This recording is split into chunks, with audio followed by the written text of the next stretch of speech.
Mwalimu penjo no is a very important penjo. Nekech king'iyo to sani jok maloko ohala nyise ni ng'at mok inyal loko go ohala mogik en county government. In fact, kunde moko na mana bengi kidhi gi LPO kinyal finance. Yes.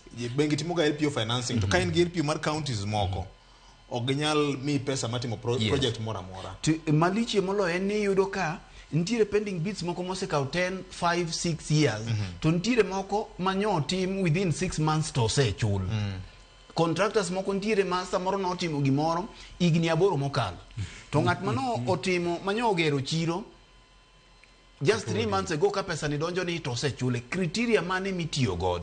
Koro nekech ing'eni sama poko chul contractors gi pending bills gi gigi omako pesa jo ohala. Dongruok bedo matin ki samoro kaka ng'ato dhi chul fees mare no olo omenda ne moro mondo mi odhi ket kanyo timo chumbu ma bende kapok omiye to mondo mi onwang' tijno kende ntiere kaka tugore ka.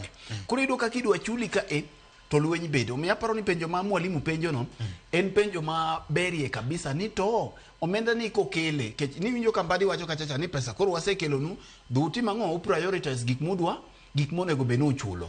En criteria mane mitiyo godo miyudo ka jok moko omenda gi pod ok ochul to moko margi donjo ni to sechiw. Dipo no donjo to chako wuok gi lwedo machielo mago wakia. Erokamano.